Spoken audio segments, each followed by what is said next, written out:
The recipes for this show and the complete series of great tastes are available on the greattastesmb.ca website. And one recipe from today's show will be in the classified section of the Winnipeg Free Press.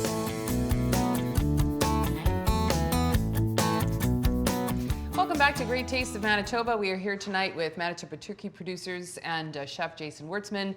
You know, that puttanesca was so good. I wish I was eating it right now, and I just about was. Took a little bit too big of a mouthful there. It was so good, though, and I'd do it again in a heartbeat. So, puttanesca, we've got that under wraps.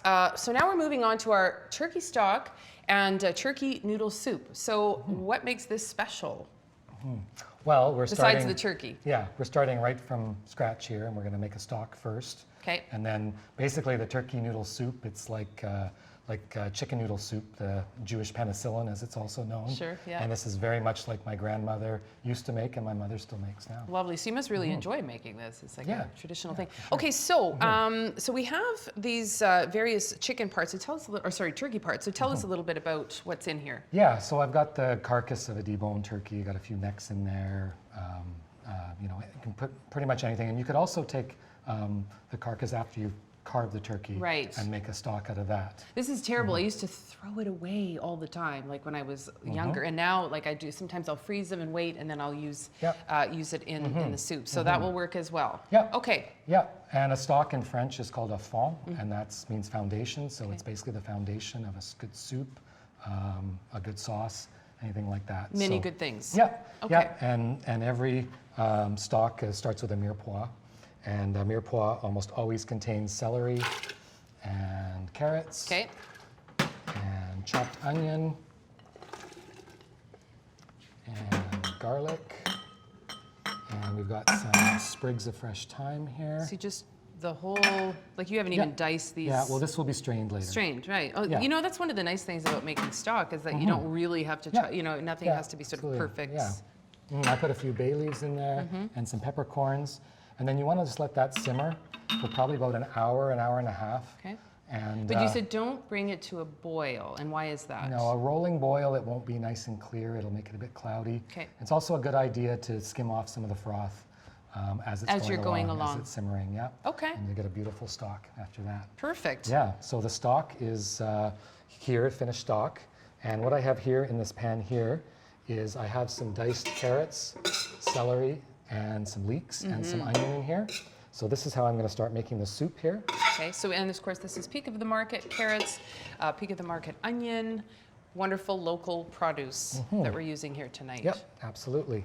Yeah, so we've got some, of course, leftover turkey that we can throw in there from our roasted turkey we did earlier. Granny's turkey. Yeah. And then in goes the stock. Can I help you with anything? You stir that up while you're... If you like there, sure. Okay. I'll do my best not to splash here. And then, yeah, so that's about 8 cups of stock there. And again, there's no hard, fast rules about how much of anything you need to. Right. You really want to just taste it at the end to make sure it tastes good. So I've got some of these ready noodles here. Yes, you love these from Winkler, Manitoba, handmade, you know, ready-made noodles. Yeah, they're awesome, and they hold up really well in the soup. Like they don't like disintegrate. They stand up really well. Yeah, and if you know the next day leftovers, it's not like a bowl of jelly. That's right. Yeah. Okay, yeah, so that's really nice. So yeah, and you can use cooked noodles or you can throw them in raw and cook them as you're making the soup. You know, either way works. Okay. And a little bit of chopped parsley here. And you want to throw that at the very end because you really want to maximize that flavor and keep that bright green. And same thing, fresh dill. This is interesting because you know, for as much dill as my mom used growing up, like she never put it in turkey noodle soup, chicken noodle soup, but you're saying this was something that was really part of the way you experienced soup growing up. Yeah, always. Dill in the... Yep. Okay. Oh, and it just like fresh smell. Yeah, it's so good. Okay, so that'll just, you know, until it comes to a simmer, it's then it's basically done. Once it comes to a simmer, then you'll season with salt and pepper, and just the best thing to do is taste it. And when you think it tastes just right, it's off you go. Yeah. So, question about the stock: like, do you freeze it? Can you like how long does it last in the fridge? So you can freeze it for as long as you like. Okay. As long as it's in nice sealed containers, it will last for over a year. And what about in the fridge, like? Fridge, I'd say 4 or 5 days would be best for that. Good. And then this is kind of like it's the That's the finished finished deal, product and there, it's yeah, just, that's I have to tell similar. you, it smells just so unbelievably good. Won't be taking any more tastes here today, but thank you very much. Smells amazing, and I'm sure it will taste amazing as well. Turkey noodle soup.